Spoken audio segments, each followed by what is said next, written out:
everybody. Welcome to Brewbarian Happy Hour, the podcast.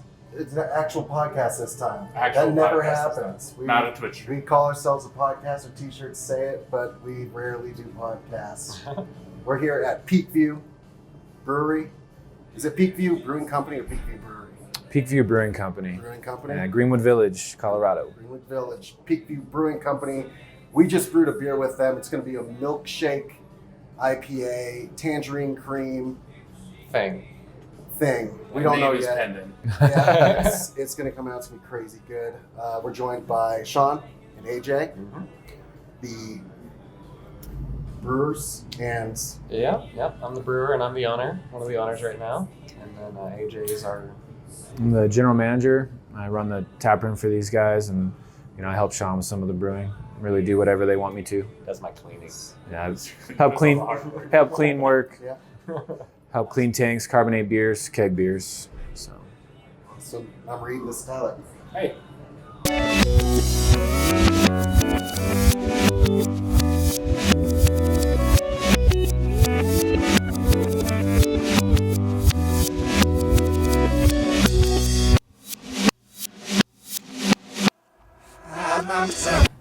So, you guys, when did you guys open the brewery? Oh, you take that one. we opened up we had a soft opening April 3rd and 4th, and then our official grand opening was April 5th, 2019. So we're coming up on 10 months here real soon. All right. I thought you guys were open for it's been longer than that. That's crazy. Yeah, seems like a long time, but it's not too long. It's definitely flown by. We had a It's meeting flown yesterday to Yeah. start planning our 1 year. Nice. So gonna have a big party. That'll be good. But you guys have been brewing for a lot longer than just 9 Yeah. months, right? Especially this guy. Yeah, I've been brewing for about 8 years, and then like 4 years commercially. So this is my first place doing it by my own. So 1 year commercially here. That's crazy. But yeah, a lot of brewing. You still have any 12 home stuff going on?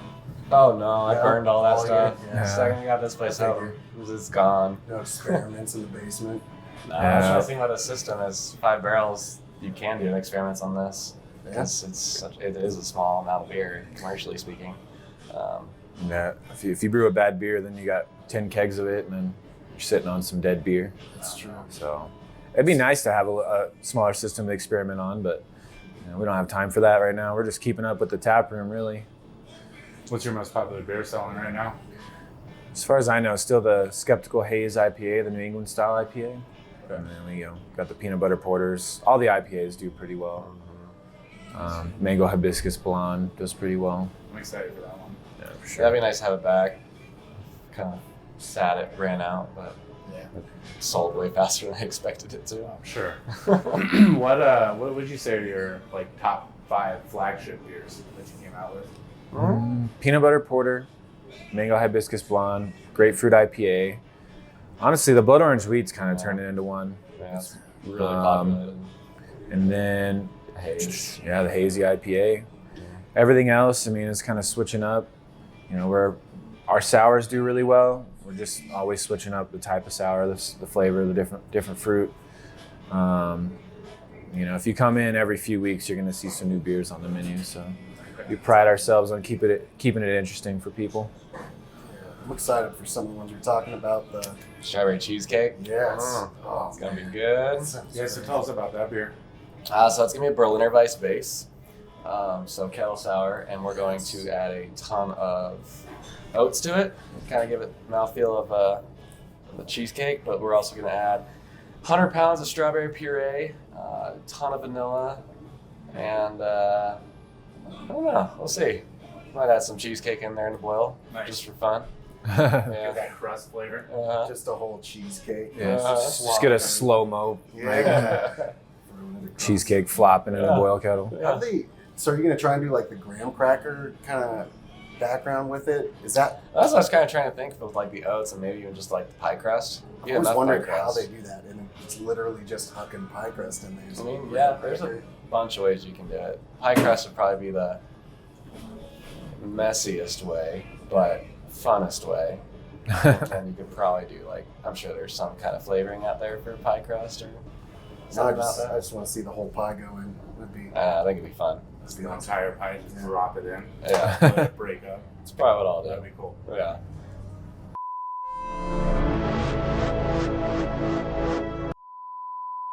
So alongside that, we're brewing with you guys the hazy. Or no, we're doing the Tangerine Creamsicle Milkshake Vanilla IPA thing. That's what we're doing. That's what we're Thingamabobber. doing. It's our first milkshake IPA we'll be Rolls off putting the out. tongue. Yeah. And it already tastes great just from the hops. Yeah, we did a little taster of it last night. Oh, did you? It's pretty sweet. The Mosaic and Amarillo hops really give it like a nice citrus aroma right now. Okay. And it's thick. Like it's already, it feels like a milkshake on the body side. Definitely gonna have to use those hops again in another, maybe just hazy or something. Mhm. Yeah, so why don't you give us a little breakdown of the ingredients you put in there and why you chose the hops you did. Why you chose the hops. Yeah, so for the milkshake IPA, we're doing 2-row flaked wheat, a little bit of crystal malt, and some oats. I believe that's it. It's a pretty simple grain bill. And then for the hop side, we're using Amarillo and Mosaic, and that's going to be because it's really orange flavor on the hops. So for back to the grain bill, you kind of want something that's going to be really thick for the milkshake IPA because you're adding lactose to it. You're trying to theoretically copy that milkshake style. Okay. So that's where like the oats and the flaked wheat come into play. And then when you use the citrus hops to kind of insinuate it, just gives that aroma. So it still is an IPA and not just a fruit bomb. Right. But then when we let it ferment for about 2 weeks, we're going to drop it down. We're going to add tangerine puree and all the vanilla. And it's going to be awesome. Oh yeah. Are you going excited. to dry hop it afterwards? Oh yeah, we got about 15 pounds of hops we're going to put in that puppy. Crazy. So we did 5 pounds in the boil, and we got another 15 pounds just in the dry hop. Oh, wow. Yeah, there's a lot of hops going into this thing. It's going to be a good beer. I tried just the first day one tea pretty much. Yeah, Felt tea. was still hot, and it was like even just the 4 pounds in that day one thing was crazy hoppy. You could tell. Yeah, there was some bitterness to it. We're shooting for about like 30 IBUs, so all said and done, it'll mellow out and be fairly low IBU, but you're gonna get the aromas and the flavors of the hops, but it won't be like bitter on the tongue. Okay, which is ultimately what you want for milkshake. Exactly. You just want the aroma, not the bitter. Yeah. Exactly. And with lactose, so that does it kind of add like a creaminess texture to it, or what is that pretty much the whole? Yeah. Lactose? So lactose is basically like milk sugar, Okay. and you add it to your boiled kettle, and it just gives it a thickness and a creaminess and that sweetness that you're kind of looking for. Hopefully, comes out more like ice cream kind of style. Yeah. We added a ton of it. We had like 40 pounds. Oh yeah. So That was a Bucket. big bucket. yeah. It's Yeah, I think gonna be a creamy one. it's gonna be a cream juice bomb. Really I'm sweet excited for it. if it really hits the creamsicle vibe, like I think that'd be the selling point. Oh, definitely. Orange creamsicle. See that on the menu every once in a while. Mm-hmm. If you got any good ideas for names, send them our way. Yeah, we're throwing it up. As I say, they're naming it. Oh, you guys are naming We'll figure it? it Sure. out. Yeah, we gotta throw something nerdy into it. Yeah, like Keep it dice the cream theme. cone. Dice cream cone, dice creamsicle. I don't know. We'll figure it out. Yeah.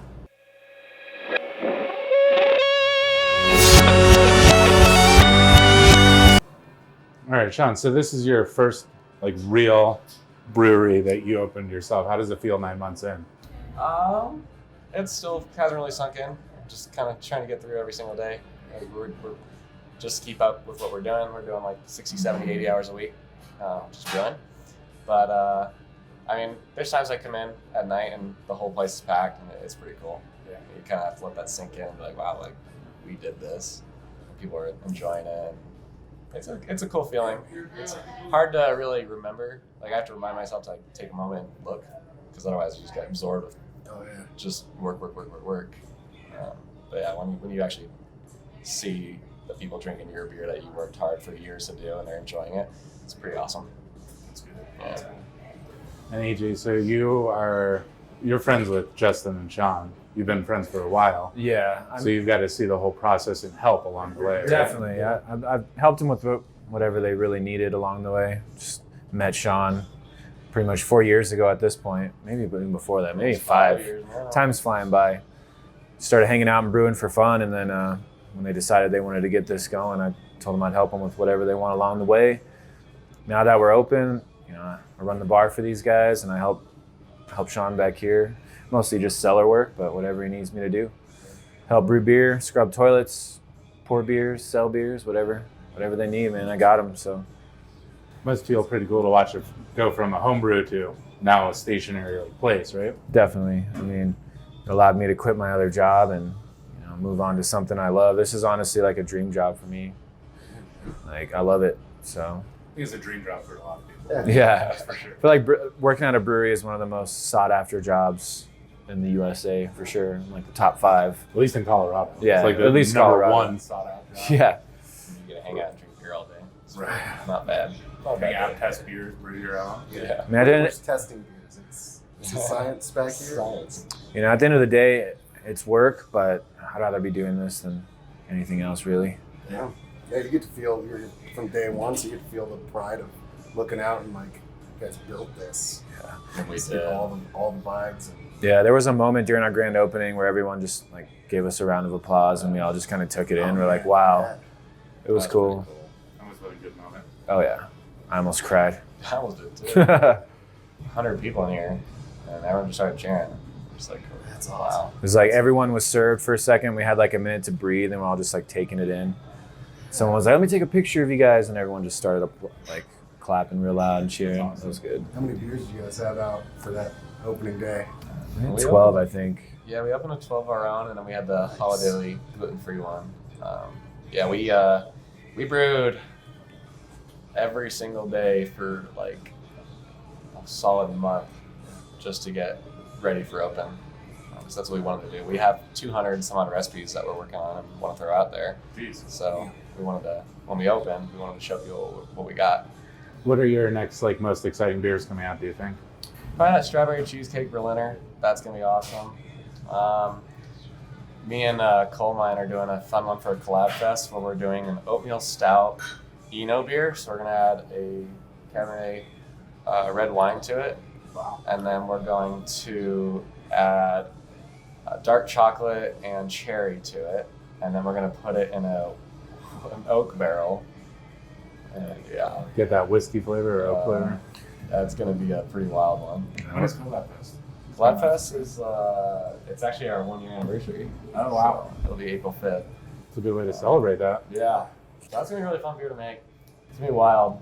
We're looking around like 12 to 13% by volume. Wow. So it's gonna be a big boy. Nuts.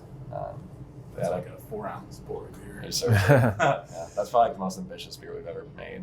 I'm excited about the Scotch Ale. Scotch ale's gonna be fun. Scotch too. Ale's coming back. Yeah. So tell me about the Scotch Ale. It's just You're the most excited about it. Let's hear about it. Spot. That's all you. I just know we're getting a 15 gallon barrel, so it's gonna be our first barrel aged. It's gonna be sitting about 10% or higher. We're gonna enter it in the World Beer Cup this year in April. So we got a lot of good feedback about it. 2019, it went away, and people were like, "Well, where's it at? Where's it coming?" So I'm excited for it to come back our first ever whiskey barrel aged beer. from a distillery right down the street. Cool. What distillery? Downslope Distilling. Okay. Yeah, they're just right down Arapahoe Road. And the idea is they're emptying this whiskey barrel out on Thursday. They're going to give it to me that day. I'm going to fill it up with the scotch. And then it's going to sit in the scotch for a little bit. And then once I empty it and keg that, I'm going to give that barrel right back to them. And they're going to make a whiskey with our scotch beer. That's Oh, wow. such So a cool we're just concept. going to pass it back and forth. It's going to be kind of cool. It's going to keep getting better and better and better Oh yeah. until the barrel is spent. Yeah, that's going to be pretty fun. Yeah, the Scotch one is dangerous because it's like sweet and malty, and it honestly doesn't taste like 10%. None of our beers taste as high alcohol Yeah. as they actually are. No, I was drinking the Saison when we were brewing, and I did not realize it was like 7.6%. Yeah. I was like, okay, I'm getting way drunk without realizing it. So that's something I think you do really well as a brewery. Is you make very strong beers without letting it be known that they're strong. One of our regulars was doing some math a few weeks ago, and he's like, I averaged all your ABVs out. Like you have an average of 6.5 ABV Nice. for the 17 different beers on tap. Yeah. That's exciting. We're about So to be up to 18 Dang. 18 beers here because we're getting our nitro. Ooh, that's the exciting. first nitro beer. That's going to be the sour, right? That we Yep, were just talking strawberry about. Cool. cheesecake sour on nitro. Nice. So in a year, almost a year, how many beers do you guys? Because I think you mentioned you're gonna get to 100 beers in a year. Probably. I'm on 96 right now, and we have how many? We have 2 months till we have our 1 year, and we do about 2 to 3 beers a week, so we'll be there in about 2 weeks. Nice. Yeah. 100 beers in a year. 100 beers. That's Yeah. insane. So I gotta figure out what I'm gonna make for it. Gotta do something fun. 1 year anniversary beer. Yeah, that's got to be something big. Yeah. Some kind of birthday beer. Yeah, I was thinking about doing like a birthday cake, something just Birthday cake. silly. That's awesome. Yeah. So you guys brew a seltzer too, right? You're on that train. Oh yeah, seltzer train's good train. Yeah. Yeah. And we have doing a new program where we're gonna do like seltzer cocktails. So we brewed a base seltzer, and then we're gonna experiment with them. And we have a strawberry lemonade one, a blueberry lime kiwi version, a cucumber version, and a tropical fruit one, just to start. And we're gonna launch those next week, actually. Yeah, I think people are gonna like how they can customize it, because if you stick to one flavor, some people are like, oh, I don't like that flavor, and then it turns people away. But now you can make it several different flavors, so we're excited. Mm-hmm. All the colors are cool too. You'll be front of the house. You're going to learn mixology and Yeah. shit. Yeah.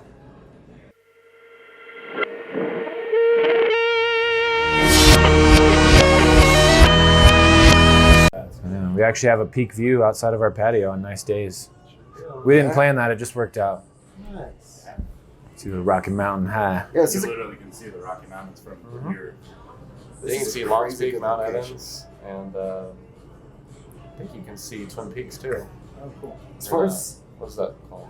the location goes, so when you guys got this place, what was here a year ago? So this used to be Zoop. It was a soup kitchen, Okay. and So did it still have the cooler and everything? oh yeah, had the cooler, the whole, the old serving area, the old fridge, The lots old, of croutons that were left. yeah, the over. old soup shit. still on the walls. Yeah, soup's on the walls. And that was the first beer. Was a crouton. Crouton, old soup. Oh yeah. man, It's almost like they shut down and just left. They really do. that should be your Mhm. 1 exactly year. what happened. As an homage to the old soup kitchen. That'd be pretty Crouton funny. soup beer. It's not a bad idea. I could work with that.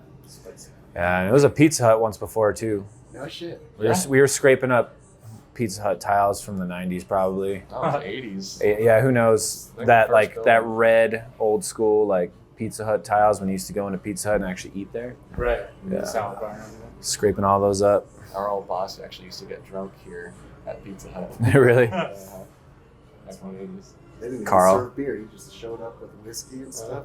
Yeah, I think so, yeah. He's a wild dude. So if there's I'll ask this question to both of you and you answer individually, but if there's 3 things that you want future customers and regulars to know about your process, your beer, and the company, what would you tell them? I'd say first we have probably I think some of the most innovative beer. We have, well, I don't want to say innovative.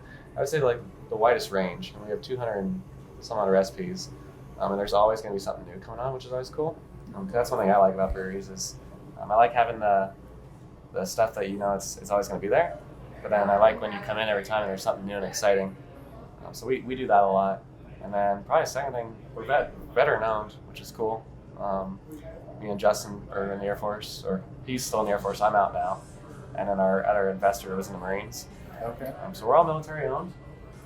And then third thing, I don't know. I'll think about it while you do.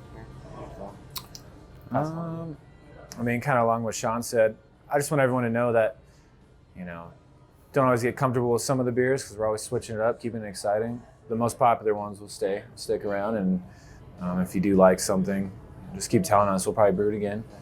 Not enough. Come back. Yeah, I mean, and then we always got something fun going on. We're pretty much doing music every week. Trivia night every Thursday. Food trucks on the weekends here and there.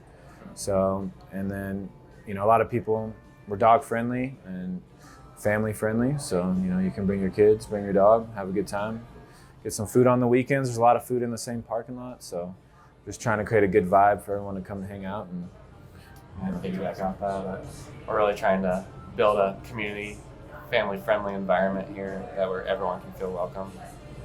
It's probably the biggest thing. Not just coming in, getting drunk, and leaving. Oh, yeah. It's come hang out with your family. Yeah, and Bring then your also dogs. Come hang out with us. Like, we wanna meet you, and we wanna hang out with you and share stories and learn where you're from over craft beer. It's what it's all about. That's awesome. Yeah. That's a good vibe for a brewery. It's a real vibe. It's a good place to chill, good place to get rowdy. Oh yeah. Whatever you want to do.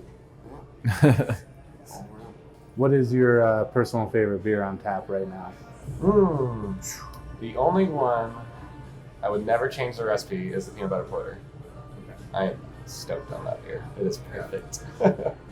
Perfect, you said. Pure perfection. Perfect. Yeah, it's not changing. If anything, we might put it on nitro one day.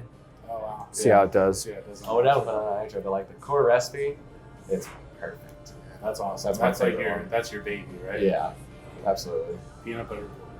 Yeah, I'm the same. Because he already said peanut butter porter, next in line, I'd say like the blood orange wheat. That's my go-to right now. That one's actually on the World Beer Cup. Oh, that's awesome. Yeah. Blood orange wheat, Scotch ale, and peanut butter all go on the World Beer Cup. Do you have to bottle that up and send it, or you send growlers? You can do both. We're gonna probably put ours in little 22-ounce bomber bottles. Nice. Yeah. Oh, do you guys have plans of bottling and distributing any beers in the future? Near At future? some point, probably yes, but right now we're everything we're brewing, it's pretty much going right out the door right away. So we probably need a bigger space. Yeah. There's growlers. There's always growlers. We did a lot of crowlers. Yeah. We definitely did a lot of those. Crowlers have helped us a lot. That's our first step into getting out in the real world. But we'd rather just keep up with the tap room instead of biting off more than we can chew, getting and tap at all these places. And if we get on tap, we're gonna want our most popular beers on tap, and they're selling too fast here. So I need a life. Yeah, you need to be able to do stuff other than brew all the time. Year, man, that is crazy. Yeah. You guys have been busy. that's for sure. Who haven't you collabed with yet that you really want to collab with? That's a good question. Chain reaction. Yeah, haven't man. done chain reaction yet. That would be a good That'd collab. be a good collab. Hey, Because you're we really might be able to make that happen. good friends with them, right? Oh yeah. With Chad and Chain Zach. was like one of our biggest sponsors, which is getting this place open. Like every time we had a question, Chain's there, so we owe them a lot, and it'd be really cool to, have them here and. I think you filmed.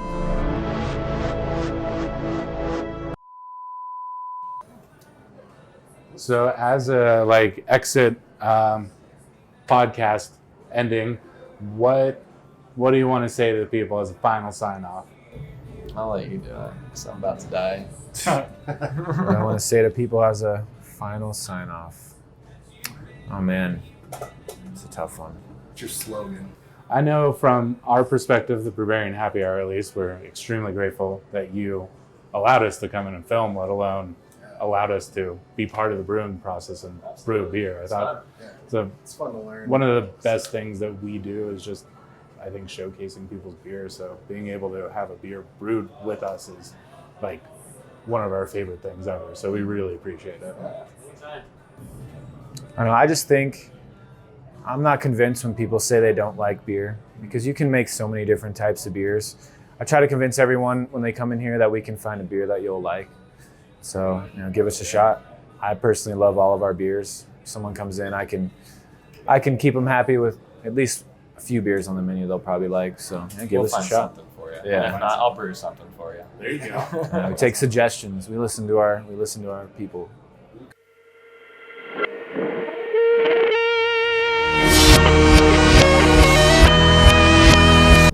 As far as working with the whole line of start to finish,